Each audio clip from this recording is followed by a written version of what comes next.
and good evening students, and welcome to today's daily quiz presented to you by BYJU'S Exam Prep IAS. The first question is, which of the following statements are true? The tighter monetary policy is implemented to reduce the inflation in the markets. It is associated with a reduction in short-term interest rates by the central banks. In India, increasing the cash reserve ratio is an example of tight monetary policy.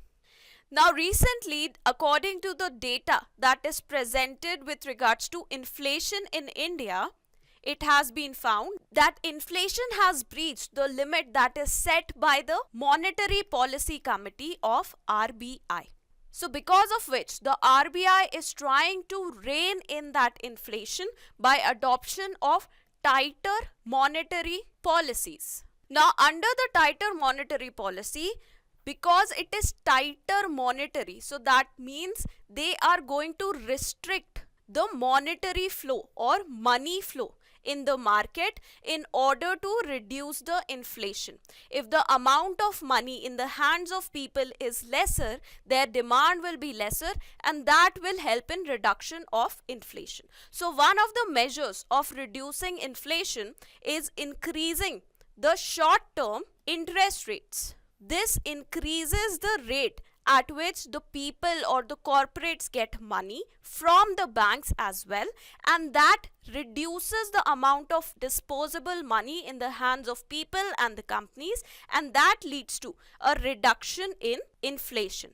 Another mean by which inflation can be reduced in the economy through tighter monetary policy is by increasing the cash reserve ratio. That is the amount that the banks have to put with the RBI without getting any interest on that. So because the amount of money with the banks, it has reduced due to increase in CRR, so its capacity to lend also reduces, and that also leads to a reduction in inflation. So out of these statements, this is correct because it is tighter monetary policy. It will tighten the pockets of the people. They will not be able to have enough money to spend in the markets. So this is correct. This, however, is incorrect. It is associated with an increase in the short-term interest rates by the central bank. This is correct because yes, increasing the cash reserve ratio is an example of tight monetary policy. So out of these statements, 1 and 3 are correct, and our correct answer is C. The next question is, identify the country/group based on the following statements. India has a comprehensive economic partnership agreement with it since the year 2011.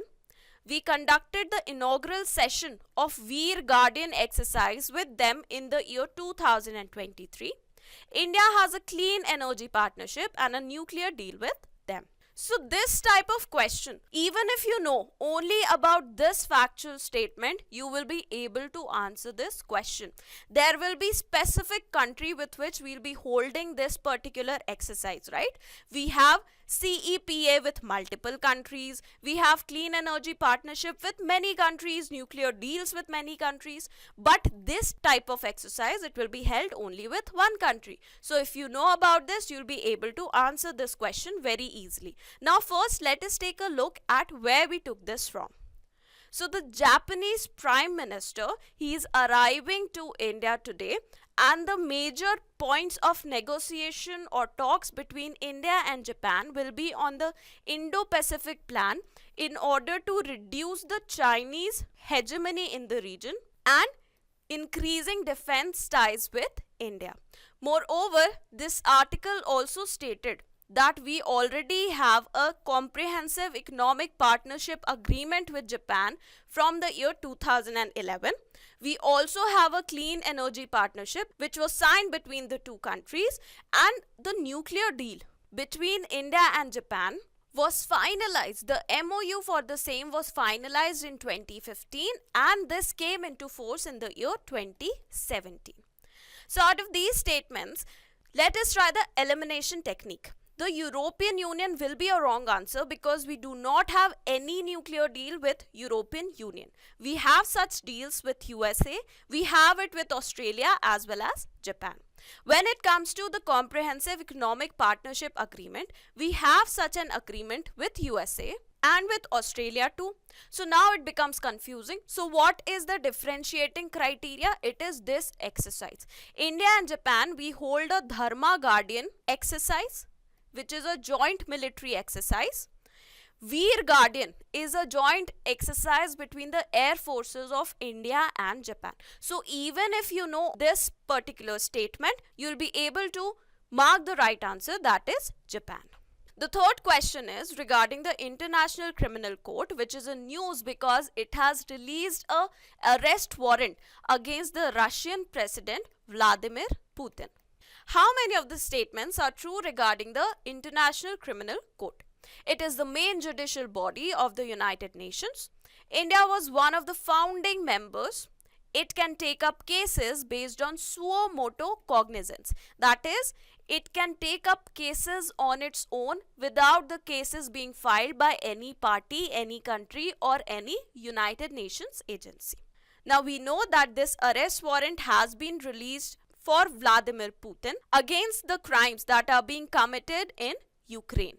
Now Russia, it is not a part of Rome Statute that was signed in 1998 and through which the International Criminal Court, it came into being. So according to Russia, this particular arrest warrant does not mean anything to it. Also kindly note that there is a difference between ICC and ICJ.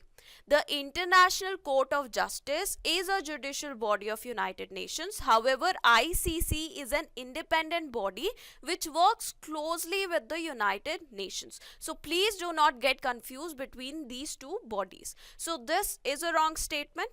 What about this? India, it is a part of ICJ. It is not a part of ICC. However, please note one thing very carefully, that India has not been a founding member of either of these agencies. So this statement is incorrect. What about this statement? This is a correct statement. Yes, the International Criminal Court does have a power to take suo motu cognizance of any criminal cases. So out of these statements, only one is correct and our correct answer is A. Which of the statements are true regarding the convalescent plasma therapy? This therapy is in news a lot because of COVID-19. It has been designated as the best cure for the COVID-19 infections. It includes transfusion of only the plasma part of the blood into the patient. The donor must have in the past been infected and should have recovered from the disease. It can be used only for the treatment of infectious diseases. Now, recently the government of India has released various guidelines with regards to the types of treatments to be followed for COVID-19 patients. Under this, they have said that the convalescent plasma therapy, it should not be used for the treatment. Now, when you talk about such statements in UPSC, the best cure. So we know there is no certain best cure that has been stated for COVID-19 infections. So this statement will definitely be correct, and through that you can eliminate these two options. Now, the second statement, it includes transfusion of only plasma part of the blood into the patient. Because it is clearly a plasma therapy, that is why only the plasma part is being transferred. No other parts of the blood like the white blood cells, the red blood cells are being transferred. Only the plasma part, it is being extracted from the blood of the donor and it is being transfused to the patient. So because first statement is wrong, this statement will definitely be correct because the rest of the two options, they have statement 2. Now we have to decide between statements 3 and 4. Now, when you see the word only, this word is a very suspicious word in case of UPSC options. When we say that it is only used for treatment of infectious diseases, this is a wrong statement. Why? Because it is also used for treatment of certain hereditary diseases and it is also being explored for treatment of certain types of cancers. So this is a wrong statement, and through elimination method, this will definitely be your correct answer. However, standalone also this will be a correct statement, because a random person cannot donate the plasma for treatment of any particular disease. Only if that person's blood has certain antibodies that can be used in the patient, then only they can give the blood. So yes, this should have been infected and should have been recovered from the disease. So a correct answer is B. Now PYQ from the year 2020. Consider the following statements. The Constitution of India defines the basic structure in terms of federalism, secularism, fundamental rights and democracy.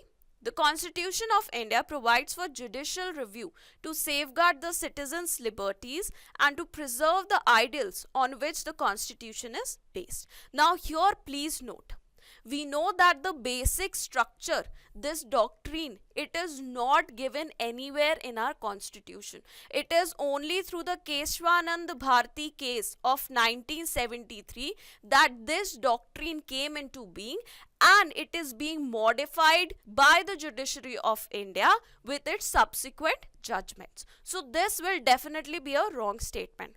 What about this? It says that the Constitution of India provides for judicial review. Now, judicial review is not provided in any part of the Constitution.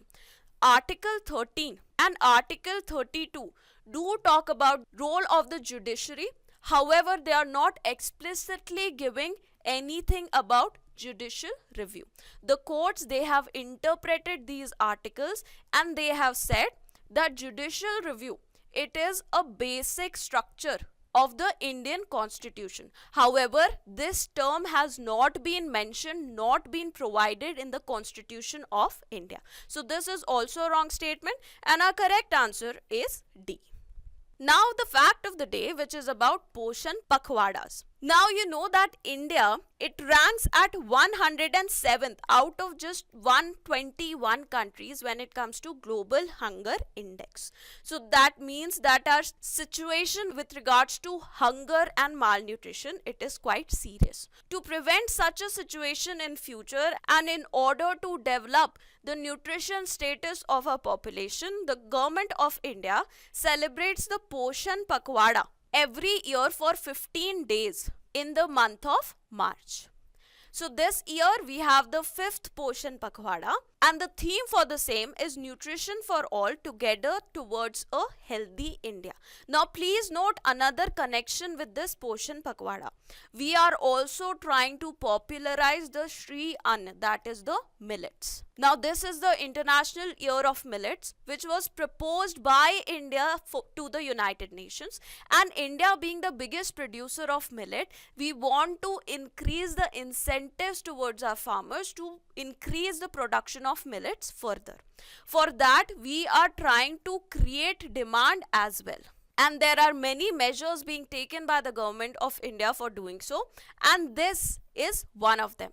Now, not just for demand creation, the reason for including these grains is because these grains, they have a very high nutritional value. Now for the 5th Poshan Pakhwada, there will be multiple activities that will be focusing on popularization of the millets, celebration of Swasth Balak Spardha, and popularizing of the Saksham Anganwadis, because Anganwadis provide the first point of contact for the children and their nutritional needs. So that is about Poshan Pakhwada, and with that we come to an end to the daily quiz. Do not forget to tell us in the comments how many questions were you able to guess correctly, and also do not forget to like the video, share it and subscribe to our YouTube channel for more such updates. Thank you very much and have a very good day ahead.